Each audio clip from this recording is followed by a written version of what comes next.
Carbohydrate അല്പം പോലും ഇല്ലാത്ത ഹെൽത്തി ആയിട്ടുള്ള ഒരു ബ്രേക്ക്ഫാസ്റ്റ് റെസിപ്പിയാണ് ഇനി ഞാൻ നിങ്ങൾക്കായി തയ്യാറാക്കി കാണിക്കുന്നത്. നമ്മുടെ വീട്ടിൽ സാധാരണയായിട്ട് എപ്പോഴുമുള്ള മുട്ട, ഉള്ളി, തക്കാളി, അതുപോലെ തന്നെ ക്യാപ്സിക്കം ഇതൊക്കെ ചേർത്ത് ഇറ്റാലിയൻ ടൈപ്പിൽ എന്നാൽ നമ്മളുടെ ദേശീയ അല്ലെങ്കിൽ ഇന്ത്യൻ ടേസ്റ്റിൽ ഒരു സൂപ്പർ ഓംലെറ്റ് റെസിപ്പിയാണ് ഇന്ന് ചെയ്ത് കാണിക്കുന്നത്.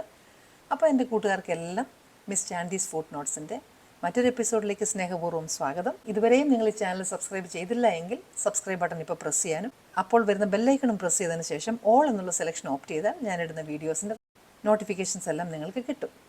ഇൻഗ്രീഡിയൻസിൻ്റെ ലിസ്റ്റ് എല്ലാം വീഡിയോയുടെ ഒടുവിലും അതുപോലെ തന്നെ ഡിസ്ക്രിപ്ഷൻ ബോക്സിലും തന്നേക്കാം. ആദ്യമേ നമുക്ക് മുട്ടകൾ ഓരോന്നായിട്ട് ബൗളിനുള്ളിലേക്ക് പൊട്ടിച്ചൊഴിക്കാം. ആദ്യം ഈ മുട്ടയൊന്ന് നന്നായിട്ട് മിക്സ് ചെയ്തതിന് ശേഷം വേണം നമുക്കതിനകത്ത് അല്പം ഉപ്പ് ചേർക്കാം. അതുപോലെ തന്നെ എരിവനുസരിച്ച് അല്പം കുരുമുളകും.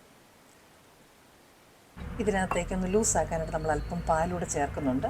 അതിനുശേഷം വേണം നമ്മളിത് നന്നായിട്ട് മിക്സ് ചെയ്യാൻ. അപ്പോൾ ഇതിനകത്ത് കുറച്ച് പാൽ കൂടിപ്പോയാലും കുഴപ്പമൊന്നുമില്ല. നമ്മളുടെ വെജിറ്റബിളിൻ്റെ അളവനുസരിച്ച് നമുക്ക് കുറച്ച് കൂടുതൽ പാലൊഴിക്കാം.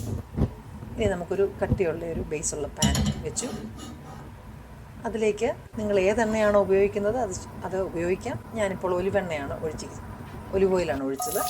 അതിലേക്ക് സവാള അരിഞ്ഞത്, ക്യാപ്സിക്കം, പിന്നെ പച്ചമുളക്. അതാണ് ഞാൻ പറഞ്ഞത്, കുറച്ച് ഇന്ത്യനൈസ്ഡാണ് നമ്മളുടെ റെസിപ്പിന്ന്. കാര്യം ഇച്ചിരി സ്പൈസി ആയിട്ടിരിക്കട്ടെ. അപ്പോൾ ഇത് നന്നായിട്ട് തീ ഇച്ചിരി കൂട്ടി വെച്ചിട്ട് വേണം ഒന്ന് സ്റ്റിർ ഫ്രൈ ചെയ്തെടുക്കാനായിട്ട്. വഴറ്റി അങ്ങ് എടുക്കരുത്. അതിലേക്ക് ആവശ്യമുള്ള ഉപ്പിട്ടു.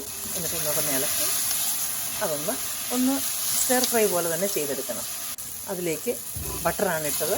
ബട്ടർ ഇച്ചിരി കൂടുതലിട്ടാലും കുഴപ്പമില്ല. പ്രത്യേകിച്ച് കുഞ്ഞുങ്ങൾക്ക് കൊടുക്കാനാണെങ്കിലും ബട്ടർ ഇച്ചിരി കൂടുതലിട്ടതുകൊണ്ട് ഒരു കുഴപ്പമില്ല. ചെറുതായിട്ട് അരിഞ്ഞ തക്കാളിക്ക് ഇട്ടു. പിന്നെ അതിനോടൊപ്പം സ്പ്രിംഗ് ഓണിയൻസ്. ഇനി എന്തെങ്കിലും വെജിറ്റബിൾസ് വേറെ വേണമെങ്കിലൊക്കെ നമുക്ക് ചേർക്കാം. അതിന് പ്രശ്നമൊന്നുമില്ല.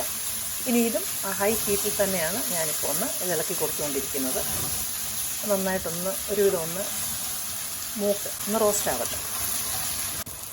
ഇനി ഇതിലേക്ക് നമുക്ക് പച്ചക്കറിവേപ്പില അതുകൂടെ നല്ലപോലെ ഒന്ന് പിച്ചി കീറിയിരുന്നു, അതിൻ്റെ ഫ്ലേവറും ഒക്കെ വരാനായിട്ട്. അതും കൂടെ ഇളക്കി നമുക്ക് കൊടുക്കാം. ഈ റെസിപ്പി നിങ്ങൾക്ക് ഇഷ്ടപ്പെടുന്നെങ്കിൽ നിങ്ങൾ ലൈക്ക് ചെയ്യാൻ മറക്കരുത്. കൂട്ടുകാർക്കൊന്ന് ഷെയർ ചെയ്ത് കൊടുക്കണം. ഇനി നമ്മൾ അടിച്ചു വെച്ചിരിക്കുന്ന മുട്ടയില്ലേ, അത് സൂക്ഷിച്ച് അത് നിരത്തി അതിൻ്റെ പുറത്തെല്ലാം ആ വെജിറ്റബിളെല്ലാം പടരത്തക്കവണ്ണം ഒന്ന് ഒഴിച്ചു കൊടുക്കണം. എന്നിട്ട് ഫ്ലെയിം നന്നായിട്ട് കുറയ്ക്കുക. ഏറ്റവും മിനിമം ഫ്ലെയിമിലാക്കി വെച്ചതിന് ശേഷം അത് അടച്ചു വയ്ക്കുക. സ്റ്റീം ഇങ്ങനെ നന്നായിട്ട് വരുന്നുണ്ടെങ്കിൽ അത് തുറന്ന് നോക്കണം. കാര്യം തീ കുറച്ച് വെച്ചിരിക്കുകയാണെങ്കിലും അത് കരിഞ്ഞു പിടിക്കരുത്. അപ്പോൾ ഇതിങ്ങനെ തിരിച്ചിടുക. എല്ലാ സൈഡും ഒരുപോലെ വേകാനായിട്ട് നമ്മളത് ഫ്ലിപ്പ് ചെയ്യുന്നതേ ഉള്ളൂ. ഒന്നിച്ച് തിരിച്ചിടാൻ പ്രയാസമായതുകൊണ്ടാണ് ബിറ്റ്സ് ആൻഡ് പീസസ് ആയിട്ട് തിരിച്ചിടുന്നത്. അപ്പോൾ അങ്ങനെ രണ്ട് സൈഡും വെന്തോന്ന് ഉറപ്പാക്കണം. ഇത് ചപ്പാത്തിക്കകത്തൊക്കെ റോൾ ചെയ്ത് വെച്ച് കഴിഞ്ഞാൽ നല്ല സൂപ്പർ സാൻഡ്വിച്ചാണ്. നല്ല റാപ്പായിട്ട് നമുക്ക് ചെയ്യാം.